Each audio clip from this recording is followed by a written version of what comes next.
Olá, gente, graça e paz. Bom estar aqui mais uma vez.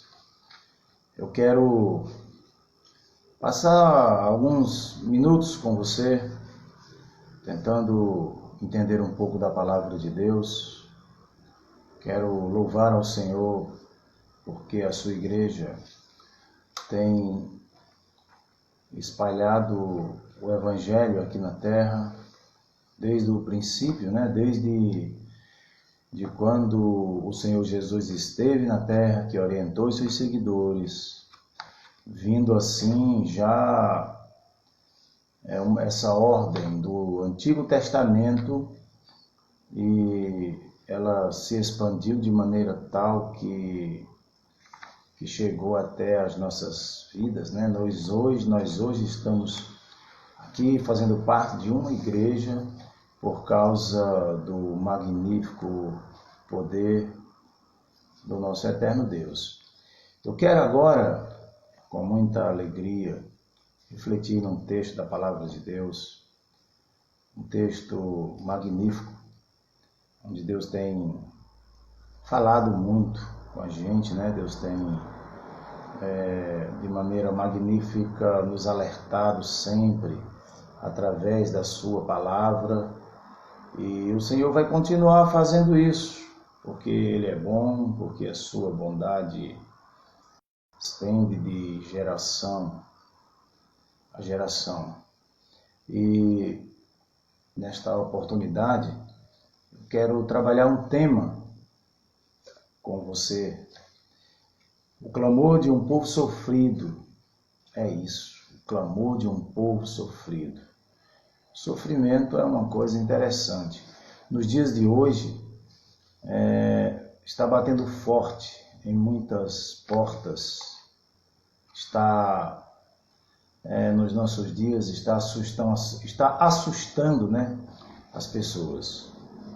E nós vamos percebendo que tudo aquilo que faz o povo sofrer também nos nossos dias, ou melhor dizendo, o que faz o povo sofrer também nos nossos dias, é o pecado. Então, nessa oportunidade, eu quero trabalhar esse tema, o clamor de um povo sofrido. Claro, está baseado em Êxodo, capítulo 2, do versículo 23 até o versículo 10 do capítulo 3. Êxodo, capítulo 2, do versículo 23 até o versículo 10 do capítulo 3. Então vamos ao nosso texto, vamos tentar entender, compreender o que o nosso Deus quer nos dizer. A Bíblia é a palavra de Deus e nós precisamos crer que ela muda as nossas vidas. Se você crer, você vai procurar andar de acordo com o que ela nos ensina. Então, vamos ler Êxodo capítulo 2, versículo 23 até o versículo 10 do capítulo 3. Diz o seguinte: De decorrido muitos dias, o rei do Egito morreu. Os filhos de Israel gemiam por causa da sua escravidão. Eles clamaram e o seu clamor chegou até Deus. Deus ouviu o gemido deles e lembrou-se da sua aliança com Abraão, com Isaque e com Jacó. E Deus viu os filhos de Israel e atentou para a situação deles. Moisés apacentava o rebanho de Jetro, seu sogro, sacerdote de Midian. E levando o rebanho para o lado oeste do deserto, chegou a Horebe, o monte de Deus. Ali o anjo do Senhor lhe apareceu numa chama de fogo, no meio de uma sarça. Moisés olhou e eis que a sarça estava em chama, mas não se consumia. Então disse consigo mesmo: Vou até lá para ver essa grande maravilha, porque a sarça não se consome, ou não se queima. Quando o Senhor viu que ele se aproximava para ver, Deus, do meio da sarça, o chamou e disse: Moisés, Moisés. Ele respondeu: Eis-me aqui. Deus continuou: Não se aproxime, tire as sandálias dos pés, porque o lugar em que você está é terra santa. Disse mais: Eu sou o Deus de seu pai, o Deus de Abraão, o Deus de Isaque e o Deus de Jacó. Moisés escondeu o rosto porque teve medo de olhar para Deus. Então o Senhor continuou: Certamente vi a aflição do meu povo, que está no Egito, e ouvi o seu clamor por causa dos seus malfeitores. Conheço o sofrimento do meu povo. Por isso desci, a fim de livrá-los das mãos dos egípcios, e para fazê-los sair daquela terra, e levá-los para uma terra boa, ampla, terra que mana leite e mel, o lugar do cananeu, do Eteu, do Amorreu, do Ferezeu, do Eveu e do Jebuseu. Pois o clamor dos filhos de Israel chegou até mim, e também vejo a opressão com que os egípcios os estão oprimindo. Agora venha, e eu o enviarei a Faraó para que você tire do Egito o meu povo, os filhos de Israel. Esse é o texto que nós vamos nos basear nesta oportunidade, e eu gostaria que você pudesse prestar atenção para que você possa entender o que Deus quer falar. Eu gostaria de orar, pedindo a Deus a iluminação do seu Santo Espírito.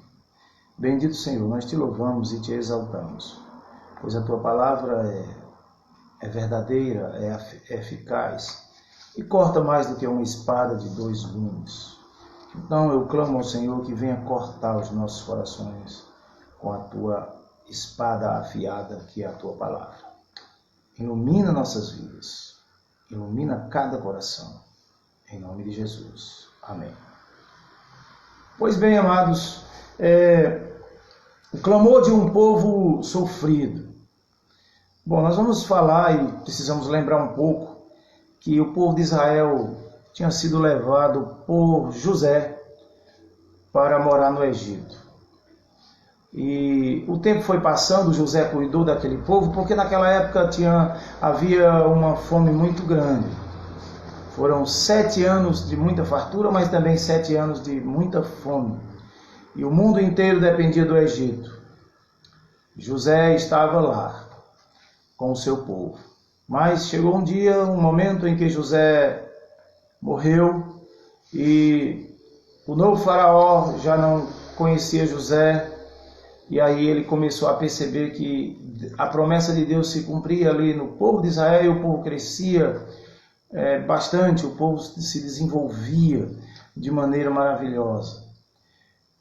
E por essa razão, os egípcios ficaram preocupados e com medo dos hebreus tomarem conta de tudo, com medo dos hebreus dominarem ou se aliar aos inimigos. E aí tinha sempre esse medo terrível de perder. O faraó, com muito cuidado, ele não queria perder de forma nenhuma a sua postura. Então um plano terrível, um plano maligno, na verdade, surge. E Faraó ordena que todas as crianças do sexo masculino fossem mortas. Claro. Por quê? Porque ele pensou o seguinte: bom, os homens crescem e vão ficando mais fortes ainda, vem novas gerações de homens treinados, capacitados. Então, vamos tentar acabar com os homens. Vamos deixar viver somente as crianças do sexo feminino. E ele ordenou as parteiras, né? As parteiras, olha, você tem que fazer o seguinte: quando nascer, se for homem, elimina, joga no rio. Se for mulher, deixa viver. Só que nesse meio, exatamente nesse período, apesar das parteiras desobedecerem a Faraó e para obedecer ao Senhor, as parteiras corajosamente, essas mulheres que eu admiro, as mulheres guerreiras, até hoje eu admiro mulher de fibra, que trabalha, que luta. Tinha na época de Jesus Cristo, tinha no Antigo Testamento e tem hoje também. Que Deus abençoe a todas com sua infinita bondade.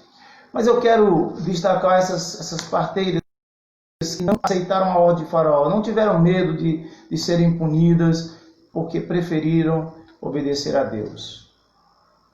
E Faraó foi reclamar com elas, mas elas disseram: olha, porque as mulheres hebreias, elas são mulheres vigorosas, quando a gente chega lá, as crianças já têm nascido. E nesse período aí nasceu o grande libertador do povo, escolhido por Deus, Moisés.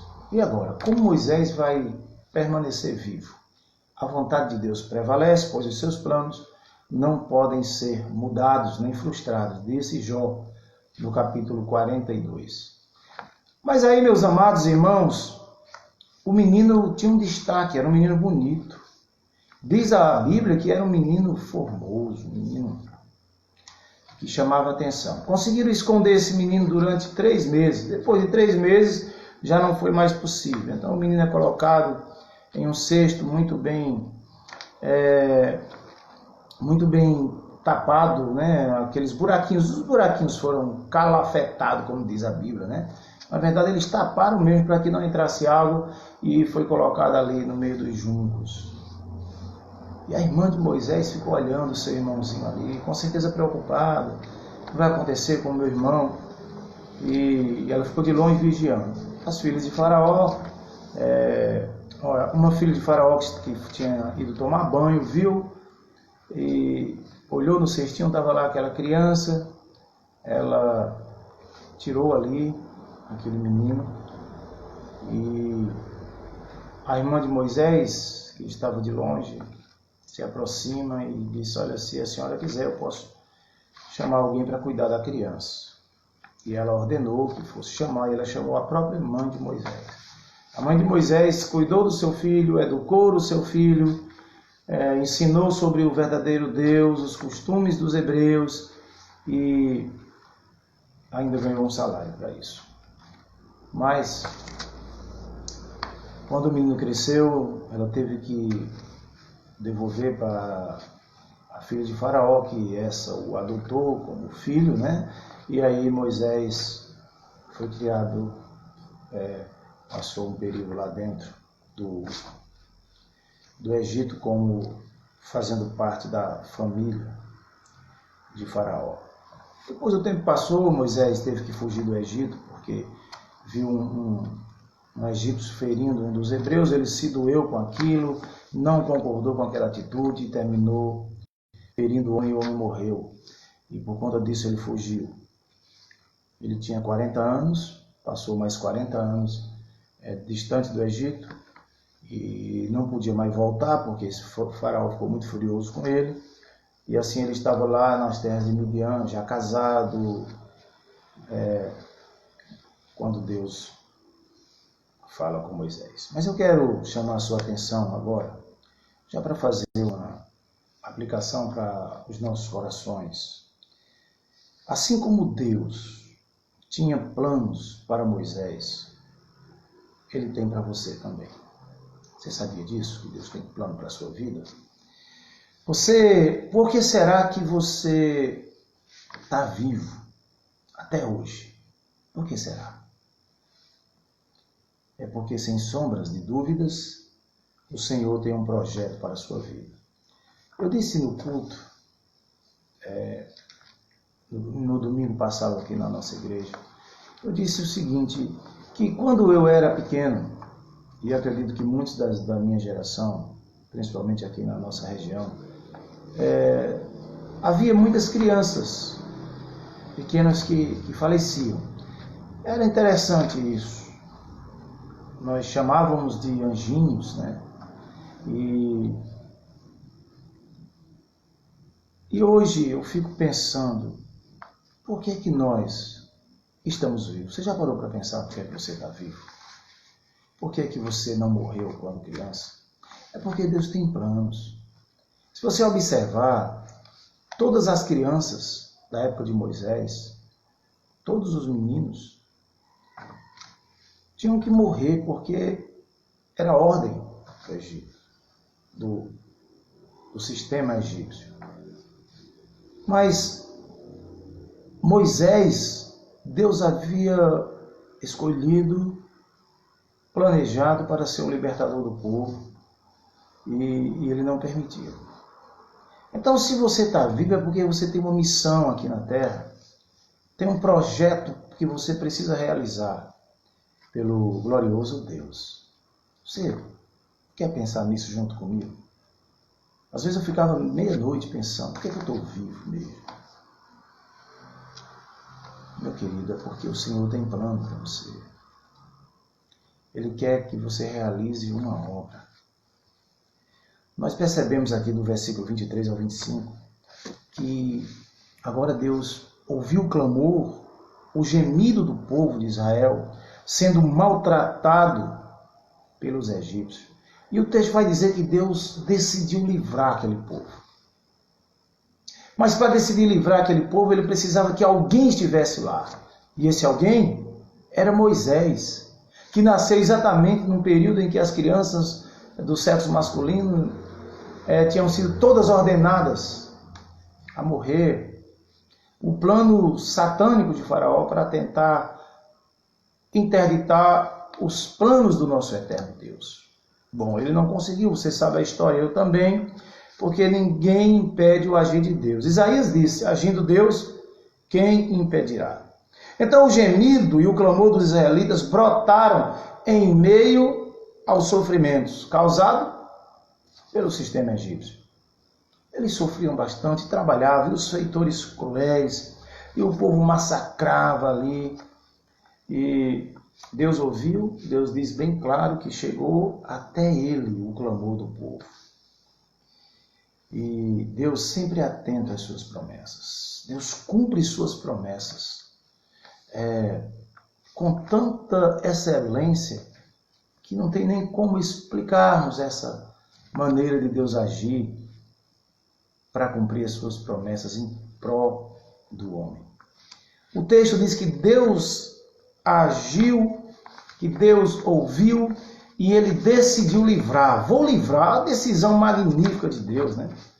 Ele disse, eu vou livrar, eu vou resolver essa questão. O versículo 25 diz que o Senhor se compadeceu deles e resolveu tirá-los daquele jugo pesado. Meus amados irmãos, o nosso Deus age assim, dessa forma. E eu quero chamar a sua atenção para isso. Observe, qual o motivo do gemido do povo? Era o sofrimento. Qual o gemido das pessoas hoje? É o pecado. É as frustrações. O povo está gemendo, o povo está clamando. E interessante é que tem muitos conhecedores do Evangelho. Há alguns que se dizem cristãos que também estão gemendo, estão sofrendo. Mas eu quero dizer que esse clamor, esse gemido, representa um pedido de socorro a Deus. E eu quero que você saiba disso, que o nosso Deus, ele continua escutando. Ele continua escutando. E uma pergunta para a nossa meditação. Quando você vai resolver clamar por livramento? O que está acontecendo com você? Será que você não está preso a um sistema? Será que você não está sofrendo por causa de um problema que você enfrenta, pelos desafios da vida? Seja lá qual for, não importa. Se é familiar, se é exclusivamente na área conjugal, se é no trabalho, não importa. Eu só sei que o mundo clama e hoje nós, conhecedores do Evangelho, precisamos entender que Deus ouviu o clamor e continua querendo livrar o povo. Só que desta feita Ele quer usar você. Porque hoje quem escraviza o ser humano é o pecado, nós sabemos disso. Porém, Cristo entra em ação na cruz, sendo escravizado, um verdadeiro mártir, para livrar você e outros da escravidão. O versículo 23 e 24, irmãos, ele disse o seguinte, do capítulo 2, ele diz: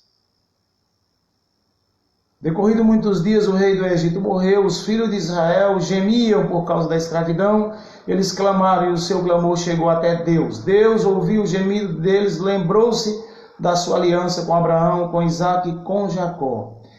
Deus viu os filhos de Israel e atentou para a situação deles. Então o Senhor, no versículo 25, atentou para a situação deles. Bom, o que eu quero que você entenda é que esse cativeiro continua hoje. Tem muita gente preso ao sistema do mundo. E Jesus Cristo, na cruz do Calvário, ele fez questão de demonstrar ali o quanto se importa com o povo, o quanto ele atenta ainda para libertar o povo que ele tanto ama da escravidão, do pecado, desse cativeiro. O clamor e o gemido da alma chegou até Deus, e o Senhor veio, se encarnou em Cristo Jesus para livrar você desse sofrimento. Eu quero que você entenda isso. Deus se encarna em Cristo Jesus, vai até a cruz, passa pela vergonha da cruz, por toda aquela humilhação, para que você possa se livrar dessas correntes que prende você e que você possa também levar essa mensagem àqueles que estão passando pela mesma situação. E o Senhor promete isso lá em Mateus 11, 28 em diante. Ele mostrando que a promessa continua de pé para salvar a humanidade e convida dizendo: vinde a mim todos que estáis cansados e oprimidos, eu vos aliviarei. E ele diz: olha, tomai sobre vós o meu jugo. Eu quero trocar o jugo, o seu jugo pesado pelo jugo leve. Tomai sobre vós o meu jugo e aprendei de mim, porque sou manso e humilde de coração, e acharei descanso para as vossas almas. Porque o meu jugo é suave e o meu fardo é leve. O Senhor faz esse convite. Quero que você saiba que o Senhor vê você hoje. Se você está sofrendo, Ele está vendo. Se você está gemendo, Ele está vendo. Se você está clamando, Ele está te vendo e ouvindo. Ele sabe tudo a seu respeito. Sabe suas virtudes, os seus defeitos. Mesmo assim, Ele decidiu, por meio de Cristo, livrar você. Mesmo conhecendo quem você é, mesmo sabendo quem nós somos, Ele resolveu livrar-nos de tamanho sofrimento. Se a sua carga estiver pesada, somente através de Cristo você pode suportar. Nunca, não esqueça disso. Por mais que você tente levar sozinho, por mais que você tente enfrentar o desafio sozinho, você não vai chegar no seu objetivo nunca, se o Senhor não for contigo. Portanto, Deus ama você, quer te ajudar, mudar a sua situação. O desespero, Ele quer transformar em esperança. A dor, Ele quer substituir pelo alívio exclusivo que é encontrado somente nele. O medo, Ele quer substituir por confiança. E a prisão, Ele quer substituir pela liberdade, porque a verdadeira liberdade está em Jesus. E o problema da prisão do povo hoje, que representa a prisão dos egípcios lá no Egito, é o pecado, as algemas do pecado. João 8,32 diz: conhecereis a verdade e a verdade vos libertará.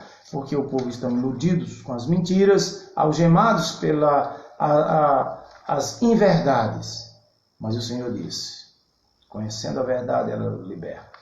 A verdade é Cristo, que ama você e você precisa ser liberto por essa verdade.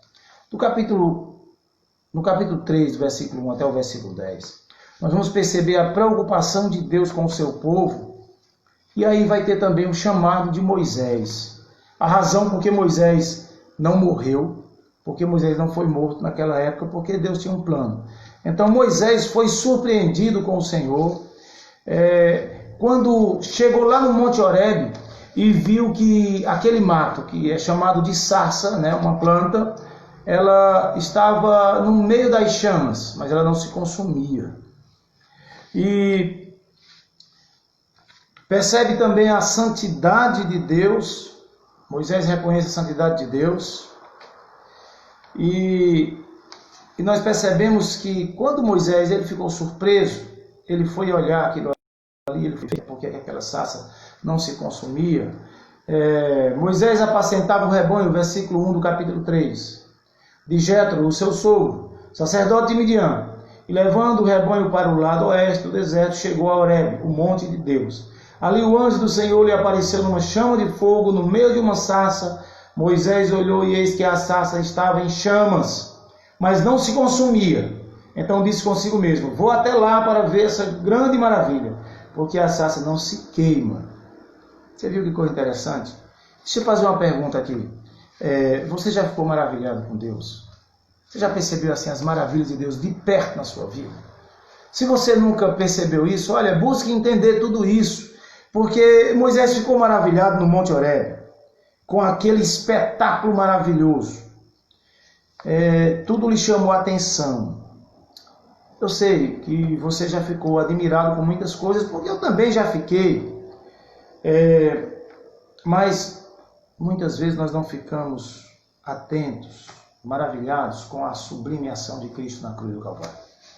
Você sabe que ali é fato mesmo, de fato precisamos nos maravilhar com aquele gesto amoroso de Deus, aquele gesto misericordioso, gracioso. São tantos adjetivos que podemos dar a essa ação magnífica do nosso eterno Deus.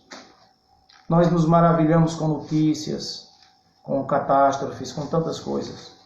Mas precisamos ficar maravilhados, com os olhos brilhando, o coração batendo forte no peito, ao perceber a cena da cruz. Moisés se maravilha com um mato que não se queimava. Ele disse, eu vou olhar de perto. Nós precisamos conhecer de perto a história da cruz. O Cristo que se deu por nós, naquela dura cruz, naquela rude cruz, simplesmente por amar você e para tirar você do sofrimento. Ele não se importou sofrer. Se admire com Cristo. Deixe Cristo chamar, permita que Ele chame a sua atenção, se volte para o Senhor Jesus. Vamos dar mais atenção ao nosso Deus, que tem estado sempre atento às nossas ações, ao nosso clamor. Você continua de pé no meio de um fogo cruzado. No mundo em que vive, nós passamos por isso, vivemos em meio a esse fogo cruzado e não nos queimamos. Por causa de Cristo, Cristo é a proteção, aquela chama que não queimava, a sarça ardente, eu creio que hoje é a proteção de Cristo, garantindo segurança para todos aqueles que creem no seu nome. Então, não é porque você é melhor do que as pessoas, do que as outras pessoas, não é porque somos melhores que somos protegidos, de forma nenhuma. É porque Deus é misericordioso. Porque a sua misericórdia se renova a cada manhã. A cada novo amanhecer, o Senhor tem nos dado a oportunidade de nos arrependermos, de corrigirmos as nossas vidas. Por isso, meu querido, venha a Cristo. Veja as maravilhas em sua vida. Faça isso. Você precisa fazer isso. Com toda a seriedade do mundo eu te digo, porque eu também preciso. E juntos vamos dar as mãos e fazer essas coisas. Moisés viu a santidade de Deus do capítulo 4 ao 6. Essa santidade também me chama a atenção. Quero ler para você o capítulo 4 até o 6. Quando o Senhor viu que ele se aproximava para ver, Deus do meio da sarça o chamou e disse, Moisés, Moisés. Ele respondeu, eis-me aqui. Deus continuou, não se aproxime. Tire a sandália dos pés, porque o lugar em que você está é terra santa. Disse mais, eu sou o Deus de seu pai, o Deus de Abraão, o Deus de Isaac e o Deus de Jacó. Moisés escondeu o rosto, porque teve medo de olhar para Deus. Sabe o que eu entendo por esse texto, irmãos? É que eu vejo nitidamente que Moisés reconhece, quando o Senhor diz, tira a sandália dos pés, o lugar que você está é santo. A santidade de Deus. Nós temos nos preocupado quando estamos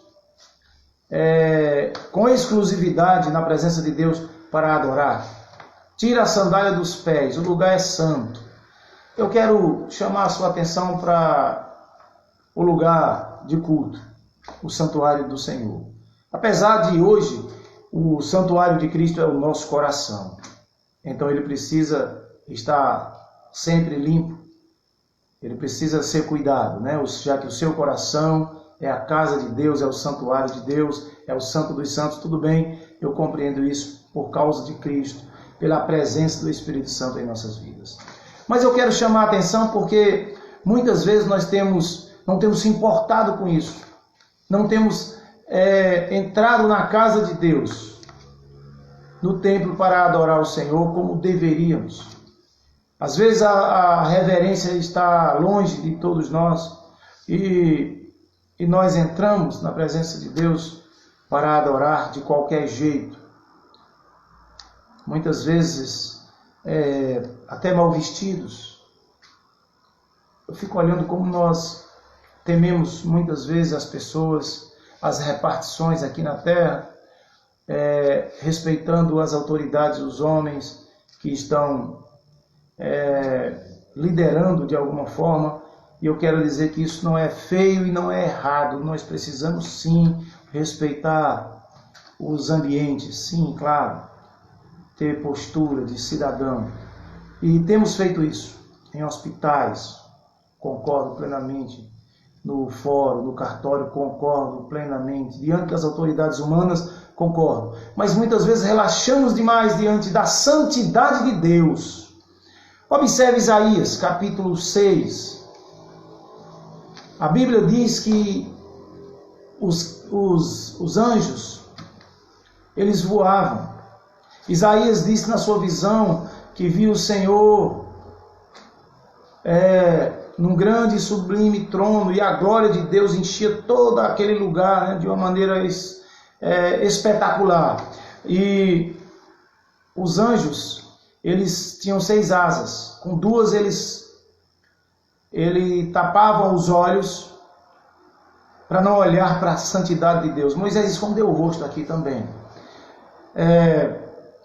Com 2 eles seguravam os pés para não pousar no lugar aonde Deus estava.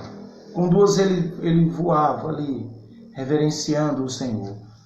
É isso. Nós às vezes não temos esse cuidado com a santidade de Deus. Não temos vigiado nessa área. O autor de Hebreus disse que é muito duro a punição para aqueles que praticam tais pecados propositalmente, e ele deixa claro dizendo que é como se são aqueles que pisoteiam o Senhor Jesus Cristo. Precisamos ter cuidado ao entrar na presença de Deus. Eu não estou dizendo que você tem que estar com aquele cuidado de um fanático que espiritualiza tudo. Não, de forma nenhuma. Eu estou dizendo que a santidade de Deus merece a nossa reverência, merece o nosso melhor, e nós precisamos entender, compreender isso. Meus amados irmãos, por quê? Porque, de fato, muitas vezes não reverenciamos o nosso Deus como deveríamos. E entramos em sua presença de qualquer jeito. Reverencie o Senhor. Não chegue de qualquer jeito na presença de Deus. Deus é digno de louvor, de toda honra e de toda glória. Mas eu quero ir para o capítulo 7, versículo 7. E eu percebo aqui no texto, está claro no texto, que Deus conhece o sofrimento do povo. Isso é interessante, irmãos, porque o nosso Deus, na sua onisciência, tem conhecimento de tudo. Na sua onipresença, Ele está presente em todos os lugares. E na sua onipotência, Ele pode todas as coisas. Isso já nos dá um certo alívio, uma certa segurança. Versículo 3 do capítulo 3 diz: Então o Senhor continuou: Certamente vi a aflição do povo que está no Egito, e ouvi o seu clamor por causa dos seus feitores. Conheço o sofrimento do meu povo. Isso já deve deixar para todos nós uma certa segurança, porque o Senhor está vendo e o Senhor conhece. O que eu quero que você entenda é isso. No versículo 8, Deus decidiu tirá-los do centro do sofrimento para o lugar confortável que Ele mesmo prometeu. Vamos ler o versículo 8 para você compreender. Por isso desci a fim de livrá-los das mãos dos egípcios, para fazê-los sair daquela terra e levá-los para uma terra boa, ampla, terra que mana leite e mel, o lugar do cananeu, do eteu, do amorreu, do ferizeu, do eveu e do jebuseu. Isso significa que o cuidado de Deus com o seu povo para tirar de um local, colocar no outro muito melhor, colocar em outro muito melhor. Na verdade, o lugar da promessa, né? O lugar, a terra que mana leite e mel. E ele diz claramente, desci a fim de livrar. É magnífico isso. No versículo 9, Deus viu a maldade que causava o sofrimento do povo. Então Deus vê tudo. Viu o clamor, decidiu tirar o povo, viu o sofrimento e viu ainda aqueles que praticavam a maldade com o seu povo. Bem, queridos, antes de qualquer coisa eu quero dizer que Deus conhece sua luta e você luta. Eu sei que você luta muito, porque todos nós lutamos para sobreviver nessa terra. E temos que lutar acirradamente contra o pecado, para fazermos o possível para não fracassarmos diante de Deus. Ele está vendo sua aflição agora. Se você está aflito agora, Ele está vendo. Se você estiver clamando, Ele também está ouvindo. Então, uma das coisas que chama, né, que faz com que o Senhor Deus exerça a sua misericórdia, é quando a igreja clama. Jeremias já deixou claro, dizendo que o clamor nos faz chegar ao desconhecido, a coisas ocultas. Jeremias 33, 3. Clama a mim e responder-te-ei, anunciar-te-ei coisas grandes e ocultas que não sabe. É claro, meus queridos irmãos, o versículo 7 confirma que o Senhor conhece seu sofrimento e você precisa entender disso. Mas você também precisa clamar a Deus, interceder ao Senhor. E para nos livrar do sofrimento, Ele desceu através de Jesus Cristo, como está no versículo 8. Desci para livrá-los. Ele desceu para livrar, se encarnou na pessoa de Cristo. Desci a fim de livrar, não é magnífico? O próprio Deus, atualmente, nós entendemos, irmãos, que agora Ele resolveu Ele mesmo vir à terra. E veio, morreu na cruz, para levar todo aquele que crê para a terra boa, o céu. A terra que manda leite e mel é para nós hoje o céu. Tá certo? É o céu. O Senhor quer nos tirar desse Egito e nos levar para essa nova terra, porque é plano de Deus.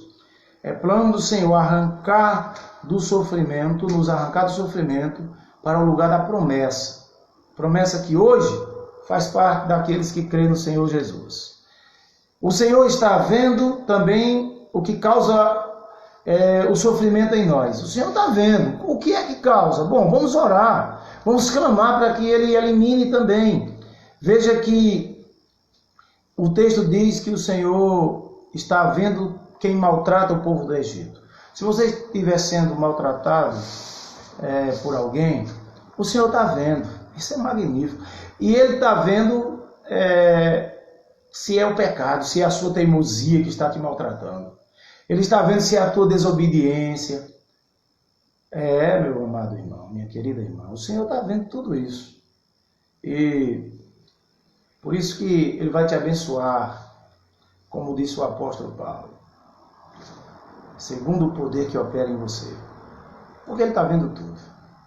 Mas se você deseja se livrar de tudo aquilo que te faz sofrer e do sofrimento, é preciso clamar ao Senhor.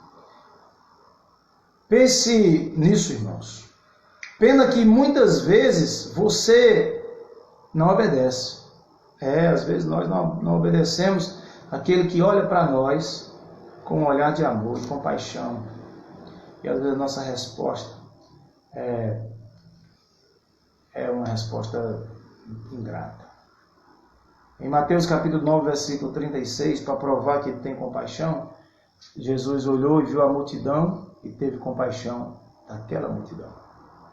Para que você entenda que você e eu, nós fazemos parte desta multidão, que Ele teve compaixão a ponto de se entregar na cruz do Calvário. Mas também nós temos que olhar e ter compaixão das multidões que estão aí sem Jesus. Eu quero ler ainda o último ponto, falar do último ponto para nós, versículo 10, onde ele disse o seguinte: Moisés foi chamado para ser instrumento nas mãos de Deus, para livramento. Depois de tudo isso, o Senhor chama Moisés, né? Ele diz: Moisés, agora é importante que você vá até o Egito para falar com o faraó. Claro que nós vamos ver essa parte, né, em uma outra oportunidade. Não vamos ver agora o chamado de Moisés. Mas aqui no versículo 10 está o chamado de Moisés. Vamos ler o versículo 10. Diz o seguinte, versículo 3, Êxodo 3, 10. Agora venha e eu o enviarei a Faraó para que você tire do Egito o meu povo, os filhos de Israel. Está aí. É você quem vai lá, Moisés. Eu chamo a sua atenção para a conclusão da nossa reflexão. Assim como Deus passou esta incumbência para Moisés, Ele está passando para nós também. Isso. Nós também já somos informados do sofrimento do povo. Somos, porque também nós sofremos e o nosso vizinho está sofrendo, os familiares estão sofrendo, o mundo está sofrendo por conta do pecado. As ideias do inimigo para prender a atenção do povo são ideias que parecem ser bom, né? Está escrito lá em Provérbios: há caminhos que parecem ser bom, mas o final é de morte. Essa morte, claro, vai representar o inferno, que é a mesma que Paulo diz que o salário do pecado é a morte, mas o dom gratuito de Deus é a vida eterna. Enquanto o povo sofre com o pecado oferecendo morte, nós podemos livrá-los, esse povo, oferecendo a vida eterna, que está em Cristo Jesus, o nosso Senhor. Agora o Senhor está convocando você e eu para pregar o Evangelho a homens que estão sendo escravizados pelo pecado. Esta ordem é dada por Jesus nos Evangelhos, no livro de Atos também. Em Mateus, o Senhor disse: ide, pregai em todas as nações. Ele manda ir pregar em todas as nações, batizando-os em nome do Pai, do Filho e do Espírito Santo, e ensinando a guardar. Para ser mais preciso, ir de fazer discípulos de todas as nações, batizando-os em nome do Pai, do Filho e do Espírito Santo, ensinando a guardar todas as coisas que eu vos tenho ordenado. E o Senhor promete estar com a sua igreja, estar com o seu povo. Em Marcos, ide por todo mundo pregar o Evangelho a toda criatura. E em Atos, ele diz: recebereis poder ao descer sobre vós o Espírito Santo. Ser-me-eis testemunhas, tanto em Jerusalém como em Samaria, como em toda a Judéia, Samaria e até aos confins da terra. O versículo, eu sei que os irmãos conhecem. E eu quero que você entenda isso. Não importa o lugar onde você está. Moisés apacentava o rebanho do seu sogro. Aí na sua casa, dentro do seu quarto, no seu trabalho, o Senhor continua chamando você para executar essa sublime missão de pregar o Evangelho para livrar o povo do sofrimento. Por isso, queridos irmãos, o plano de Deus para arrancar o povo da escravidão continua. O Senhor quer usar você por meio de Cristo para a concretização do seu objetivo. Que o Senhor Jesus, em sua infinita bondade, dispense dos céus bênçãos para você e para toda a sua família, em nome de Jesus. Louvado seja Deus, e eu quero só finalizar com uma oração, pedindo para Deus abençoar a sua vida. Deus querido, eu te agradeço por esse momento, foi bom refletir, foi bom meditar na tua palavra mais uma vez, e eu quero pedir ao Senhor que abençoe cada um dos que ouviram esta mensagem, ou pequenos pedaços dessa mensagem, e aqueles que tiverem paciência de ouvir, ó Deus. Que o Senhor abençoe, em nome de Jesus, a todos, com suas famílias, firma aqueles que precisam ser firmados, fortalece aqueles que precisam ser fortalecidos, e conserva aqueles que precisam, ó Deus, serem conservados nos teus caminhos. Continua conosco, em nome de Jesus nós te oramos. Amém. Que Deus abençoe e até a próxima reflexão.